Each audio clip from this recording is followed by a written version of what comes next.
Media reporting on sexual violence. I think we're beating around the bush here. I've been told I'm not supposed to say this. However, women should avoid dressing like sluts in order not to be victimized. That is the sage advice of Toronto Police Constable Michael Sanguinetti when he was speaking to a group of students at York University.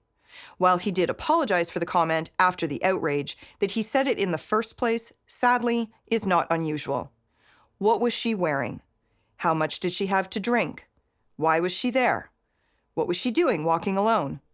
Why did she leave her drink unattended? Didn't she know what was going to happen if she went there? How hard did she fight to try to stop it? Did she even say no? Why didn't she report it right away?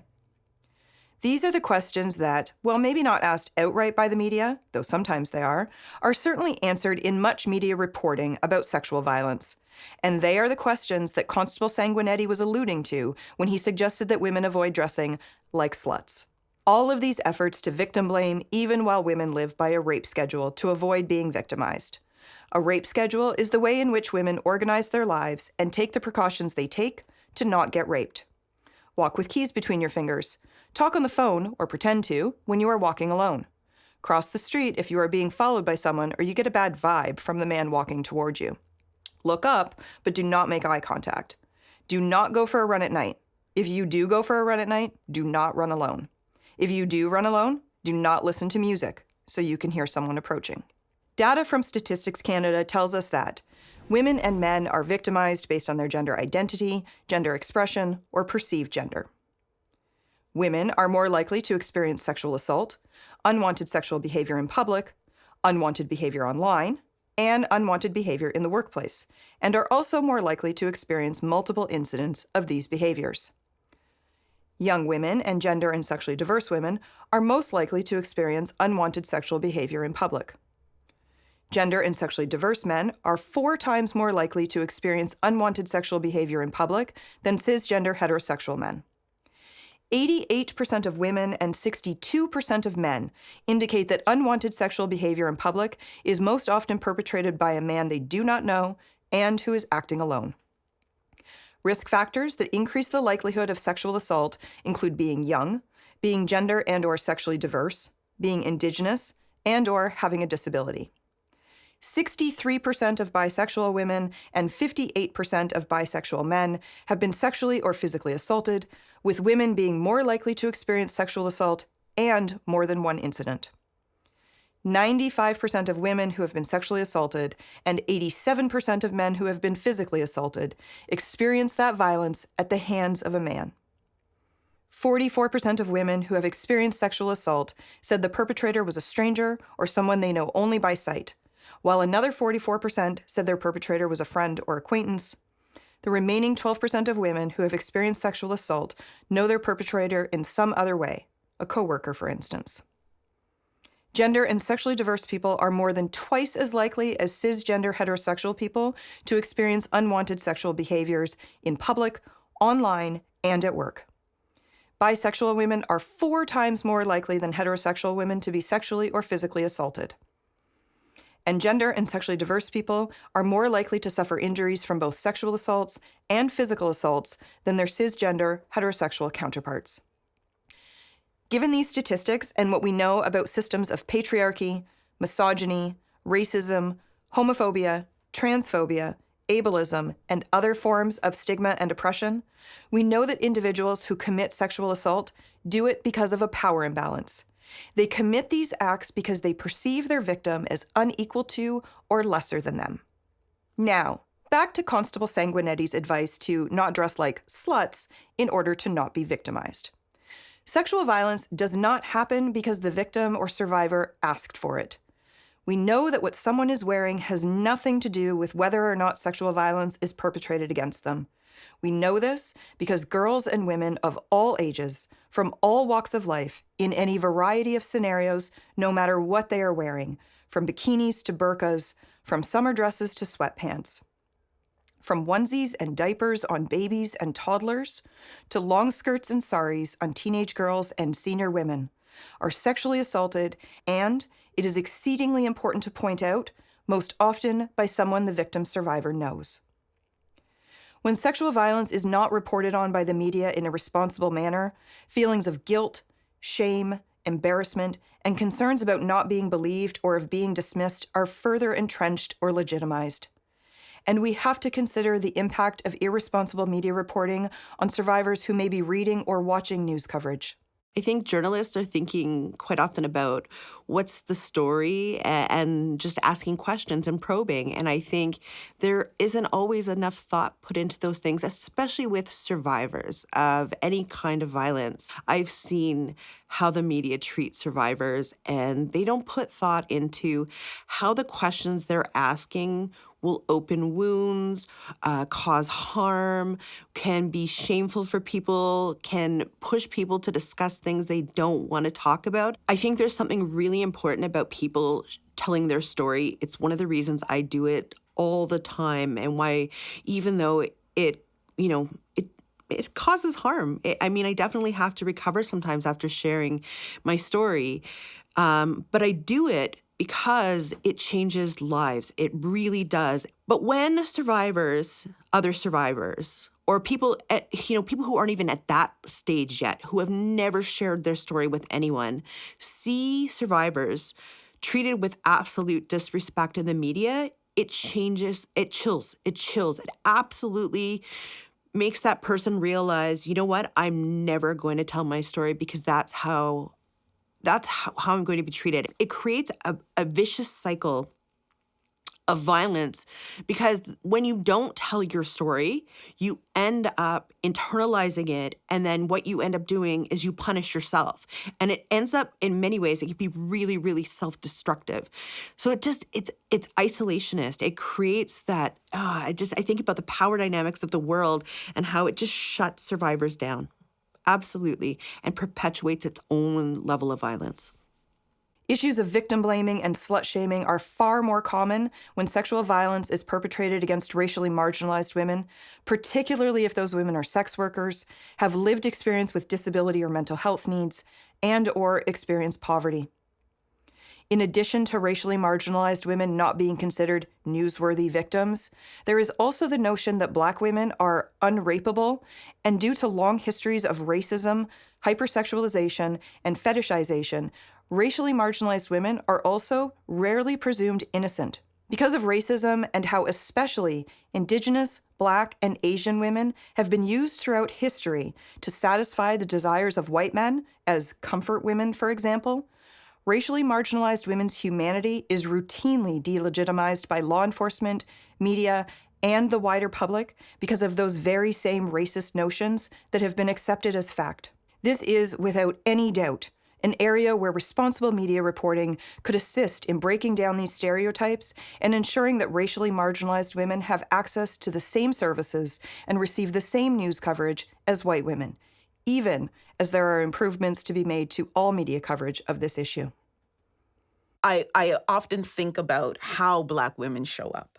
For instance, Black women are either the Jezebel, which is this hypersexualized, big booty twerking, and there's space for that big booty twerking woman that is just sexual and overtly so. And we show up in either that way, or there's this other end of this trope where we are, the mammy.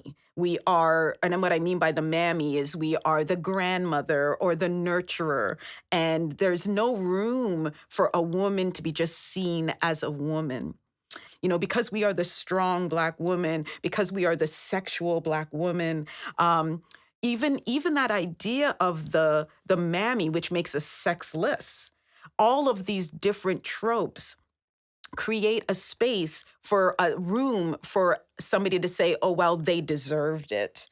Or, oh, this is unfortunate, it happened to them, but they're strong enough to take it. They'll bounce back, right? Or there's this idea that they're sexless, so it can't be happening to them. So with all three of those examples, we get lost in the sauce of all of it. There's a deep element in our society that still does not afford the Black woman this space of humanity. of allowing us to center. And when Black women speak on it now and say, hey, we are strong, but it's not by choice. And we are strong, but that doesn't mean we don't break. And we are strong, but yes, we are raped and we are hurt, but we hold our tongue because we have this added piece where we don't want to make we want to hold the line because our Black men then are going down a spiral. All of those pieces show up for us in a much larger way. And so the silence is where we rest in. The silence is where we suffer. And it's time to give voice to that space of our vulnerability, creating space for us to be vulnerable. The media coverage of sex workers who are victims of sexual violence and the law enforcement and justice system response to them is possibly the most egregious, particularly if those sex workers are Indigenous, Black, or transgender. There is a broad stereotypical perception that sex workers cannot be raped, that if people are performing sex work, then there is no coercing or forcing them to engage in any sexual act. Of course, this ignores several issues, including that engaging in sex work is consensual. It also ignores the circumstances that led to someone engaging in sex work, such as poverty, addiction, and/or childhood trauma. Media portrayals of victims of sexual violence demonstrate how media reinforces existing demarcations between those deserving help and those who, by their own actions, are seen to have consigned themselves to marginalized and degenerate spaces. As noted in much of the literature, media coverage of violence against Indigenous sex workers does not include discussion of structural factors such as poverty, sexism, racism, colonialism, and intergenerational trauma that lead to some Indigenous people entering sex work, and especially at an earlier age and in larger numbers, comparatively, than any other population. When incidents of sexual and gender-based violence are reported as one-off or isolated events, it is not only a disservice to the victims and survivors of these attacks, but also a disservice to their communities and to the general public, as it impedes their ability to have the best understanding of the wider societal context that creates the conditions for these attacks. It is a disservice to victims and the community when media reports on sexual violence against racially marginalized women, women experiencing poverty, women with lived experience with disability or mental health needs, women who are sex workers, and all other women who are subjected to legacies and ongoing systems of patriarchy, racism, colonialism, classism, ableism, and misogyny without acknowledging those legacies and systems. A change in attitudes and behavior is demonstrated with some results that came out of the Me Too movement, which was created by Tarana Burke several years before it became a hashtag.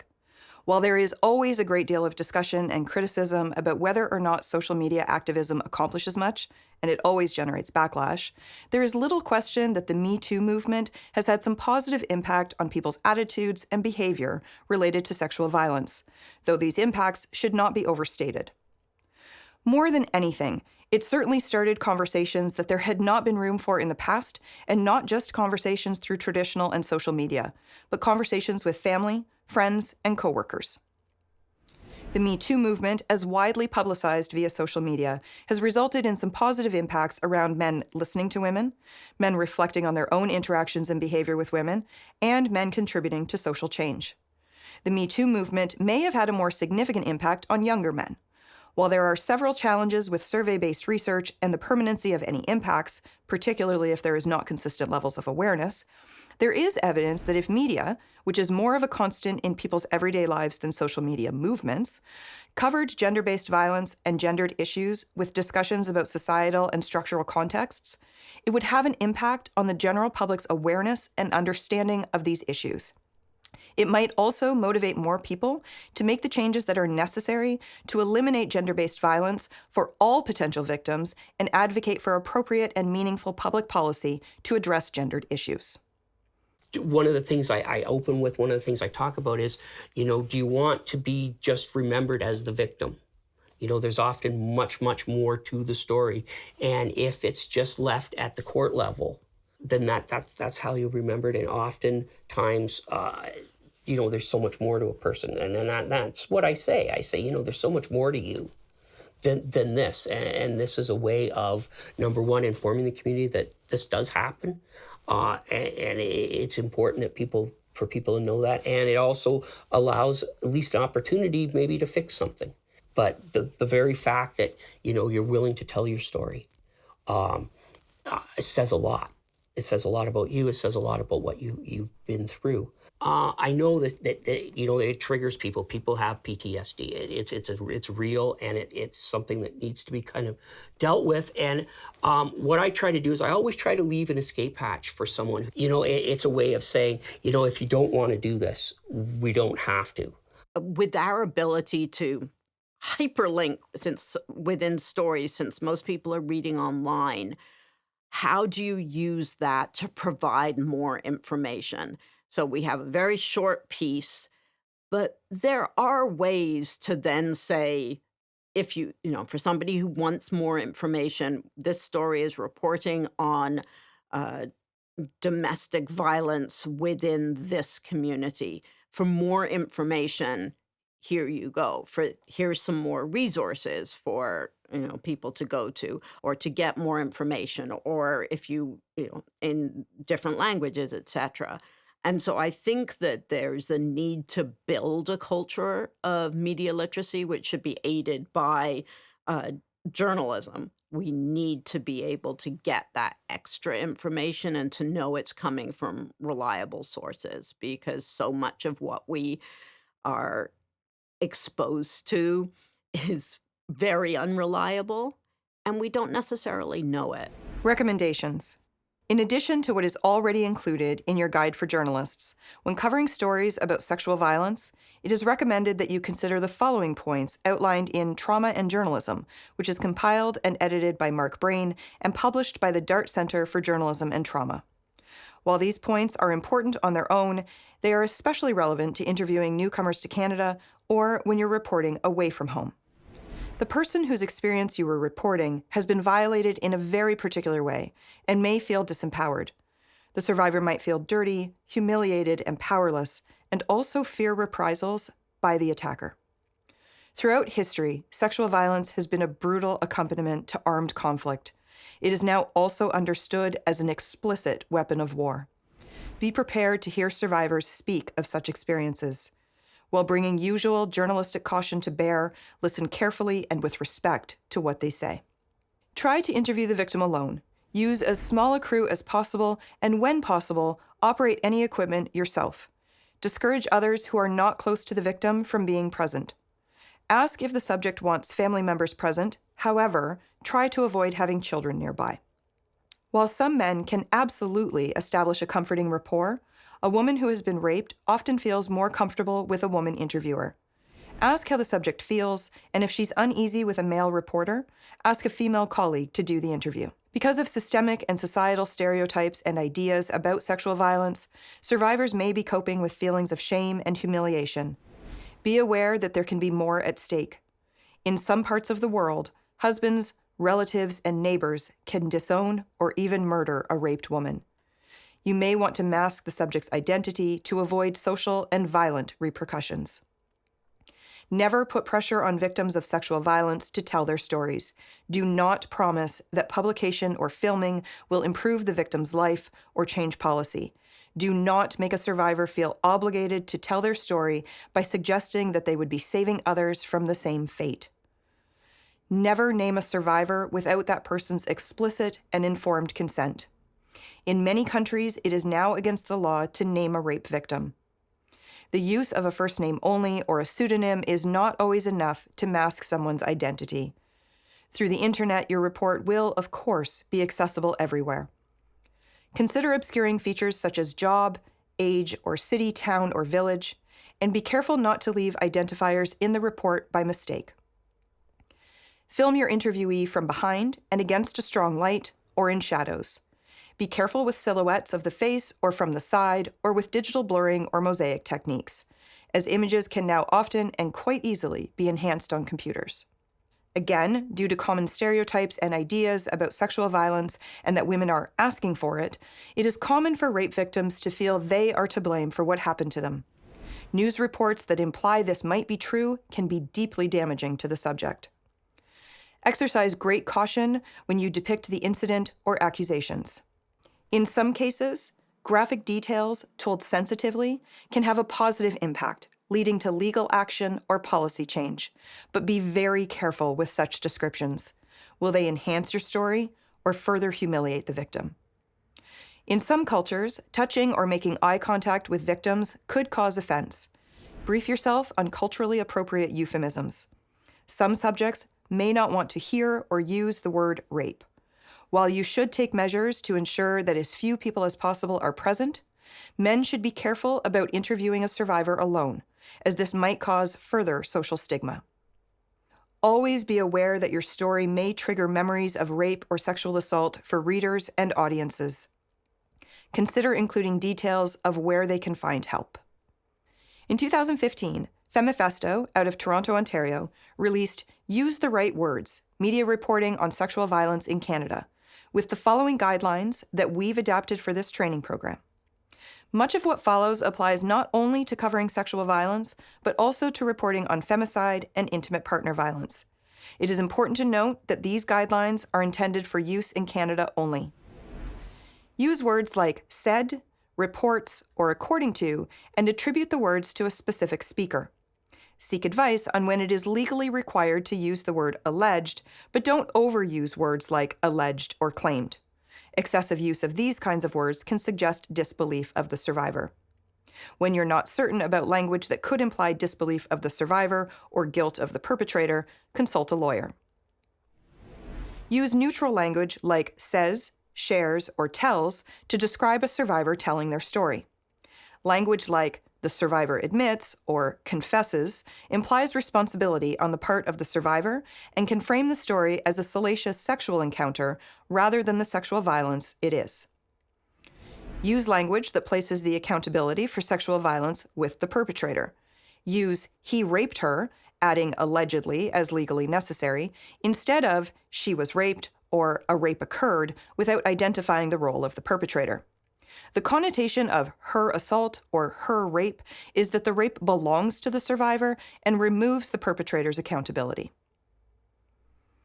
Rather than making the survivor the subject of the sentence and assigning the verb to them, make the perpetrator the subject and assign the verb to them. Instead of the victim performed a particular sex act against their will, say the perpetrator forced the survivor to.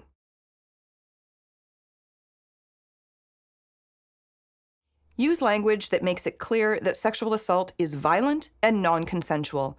Avoid downplaying the violence of sexual assault or suggesting some forms of assault are more serious.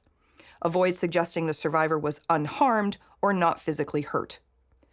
If there is a valid need to describe the specifics, ensure that they speak to the violent nature of the act, but avoid needlessly including salacious details such as forced mouth onto and naming a specific part of the body. Avoid euphemisms like engaging in or sex scandal, or gentle words like fondle, private parts, or caress to describe sexual violence. Use language that clearly communicates that sexual assault is not sex. It is violence. It is not non-consensual sex, rather it is rape or sexual assault. Avoid sensationalizing sexual assault or depicting it in a gratuitous or voyeuristic way by using words like sex scandal, controversy, or by including salacious details. Instead, focus on why it is sexual assault and what circumstances led to the survivor accessing justice or supports. Contextualize sexual assault as part of the larger problem of sexual violence and gender-based violence and the systems of oppression that permit it. Details about the assault should serve to honor the survivor's story or contextualize sexual assault in broader culture. If a graphic detail accomplishes neither of these, it does not need to be included. Ensure the use of the descriptor your interviewee prefers, such as survivor or person who was sexually assaulted. The word survivor conveys resilience and courage. Using the phrase person who was sexually assaulted helps ensure a person isn't defined solely in relation to having been assaulted. Many people feel the word victim has negative connotations, including weakness. Don't use it unless the interviewee prefers it. Respect the interviewee's autonomy by using language they prefer with respect to their identity. Use correct gender pronouns. If their line of work is relevant, use the language they use to describe their work. It is harmful to refer to communities with language they don't use to describe themselves. Recognize the unique life experiences of each survivor. If applicable, include details of their personal or communal strength. Ensure that survivors, experts about, and advocates against gender-based violence, especially from marginalized communities, are afforded space to speak about the issue. If you don't have access to the survivor side of the story, speak to experts or advocates to provide some balance against the perpetrator side of the story. Avoid suggesting that the survivor was asking for it or was responsible in some other way because of their clothing, addictions, employment type or status, marital status, sexuality, and/or past relationships. Don't use stock images that emphasize the actions of the survivor, such as a photo of women drinking, as it implies the survivor was asking for it or is to blame. There are no bad survivors of sexual violence or individuals who deserve to be assaulted. Everyone has the right to be safe and access supports. Unnecessary emphasis on a perpetrator's community standing, race, religion, mental health needs, socioeconomic position, employment type or status, and so on may suggest a bias toward a perpetrator's innocence because they are otherwise an upstanding citizen and therefore an unlikely rapist. Just as responsible journalism is to avoid convicting someone in print, so too should it avoid exonerating someone or dismissing the violence of perpetrators. It is important to recognize the power dynamic between a perpetrator and survivor. The power a perpetrator holds over a survivor could be social, being white, male, middle class, etc., or specific to the connection between the perpetrator and survivor, such as teacher-student, employer-employee, or faith leader-congregation member. When there are differing positions of power, don't tell the story as being an attempt to tarnish a public figure or as the stunt of a jilted ex-lover. Contextualize sexual violence as a result of systems of oppression and attitudes that exist in all communities and cultures, and be clear about the harm done to the survivor. Sexual assault has long-term social, economic, physical, and spiritual impacts. Assuming that members of some communities, such as people with disabilities, men, or people who are incarcerated, are less affected by sexual violence is extremely harmful. Sexual violence always has an impact on all survivors, whether financial, physical, psychological, spiritual, or emotional. Do not use the social location, such as religion or ethnic background, of either the survivor or the perpetrator as a rationale for sexual violence. Make sure your story does not suggest that newcomers to Canada who commit sexual violence do not know better, that this is part of their culture, or that sexual violence is an imported problem.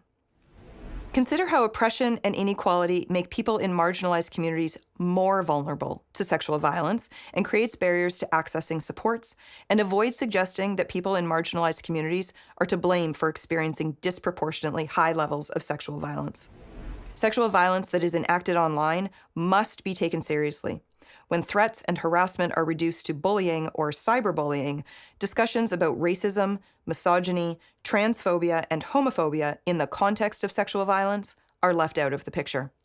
When doing radio or television interviews about sexual violence, don't allow these important conversations to be derailed by allowing texters or callers to voice their doubts or misgivings about the veracity of the survivor's account. Ensure that interviewees and contributors are moving the conversation forward on rape culture and sexual violence. There is rarely an actual need to use images that depict violence in a salacious way, like a stock photo of a woman with 2 black eyes. Many people have experienced violence in their lives and already know what it looks like. Use images that appropriately illustrate the article, such as an exterior shot of the building where the story took place. Consider using imagery of the survivor's choice. Use imagery that conveys resilience. Use images of survivors from diverse communities. Key takeaways. The rate of self-reported sexual assault has not declined for more than 20 years. While fewer than 10% of sexual assaults are reported to police, those that were increased annually between 2018 with 27,909 reports and 2021 with 34,242 reports, which is a 22.7% increase. The 2021 rate of police-reported sexual assault was the highest it's been since 1996. Sexual violence happens because perpetrators perceive a power imbalance between them and their victim or victims. This perception is fueled by societal attitudes and beliefs related to patriarchy, misogyny, racism, homophobia, transphobia, ableism, and other forms of stigma and oppression.